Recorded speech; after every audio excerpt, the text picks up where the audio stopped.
പത്തനംതിട്ട കോന്നി ഇളകൊല്ലൂർ അതിരാത്രയാഗത്തിന് തുടക്കമായി. ഇളകൊല്ലൂർ മഹാദേവർ ക്ഷേത്രത്തിലാണ് 11 ദിവസം നീണ്ടു നിൽക്കുന്ന അത്യപൂർവ അതിരാത്രയാഗം നടക്കുന്നത്. 41 വൈദിക ശ്രേഷ്ഠർ പങ്കെടുക്കുന്ന യാഗം ആധുനിക കാലത്ത് മധ്യ ദക്ഷിണ കേരളത്തിലെ വലിയ യാഗമായാണ് കരുതപ്പെടുന്നത്. നിരവധി വിശ്വാസികളാണ് ഇന്നലെ യാഗാരംഭം കാണുന്നതിനായി എത്തിച്ചേർന്നത്.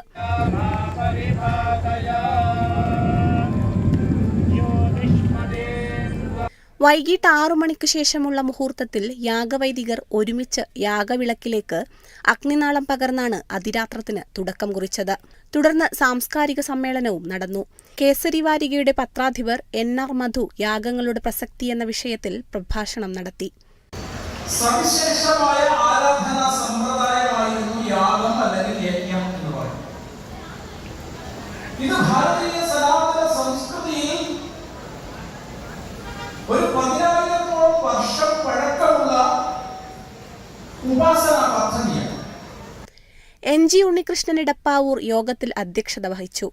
സർവശുദ്ധിക്കായി പവിത്രേഷ്ടിയും സായമഗ്നിഹോത്രവും നടന്നു. അതിരാത്രത്തിന്റെ ആരംഭം സോമയാഗത്തിലാണ്. 6 ദിവസം അത് തുടരും.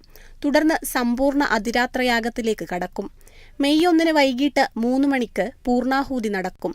ഡോക്ടർ ഗണേഷ് ജോഗ്ലേക്കർ ആണ് അതിരാത്രത്തിലെ പ്രധാന ആചാര്യ പദവി വഹിക്കുന്നത്. മഹായാഗത്തിൽ പങ്കെടുക്കുന്നതിനും വഴിപാടുകൾ കഴിക്കുന്നതിനും ഭക്തർക്ക് അവസരമൊരുക്കിയിട്ടുണ്ട്. യാഗാർച്ചന, കളത്രമന്ത്രാർച്ചന, പ്രവർഗ്യം, സൗമ്യം, ഏകദിനയാഗം, ത്രിദിനയാഗം, പഞ്ചദിനയാഗം, സപ്തദിനയാഗം, സമ്പൂർണ്ണയാഗം എന്നിങ്ങനെ പൂജകൾ അർപ്പിക്കാം. PR മുരളീധരൻ നായരാണ് ജനറൽ കൺവീനർ. വിഷ്ണുമോഹൻ ചെയർമാനായുള്ള സംഹിത ഫൗണ്ടേഷനാണ് സംഘാടകർ. രക്ഷാധികാരി Aneesh Vasudevan Potti, KC Pradeep Kumar R, Anil Raj, Abhilash Ayodhya, Babilu Shankar, VP Abhijith, VP Harikumar, Rajesh Mooripara, Pradeep Alamthuruthy, Sreekumar, Girish Gopi തുടങ്ങിയവരുടെ നേതൃത്വത്തിലാണ് യാഗം നടക്കുന്നത്. Kerala vision news, Pathanamthitta.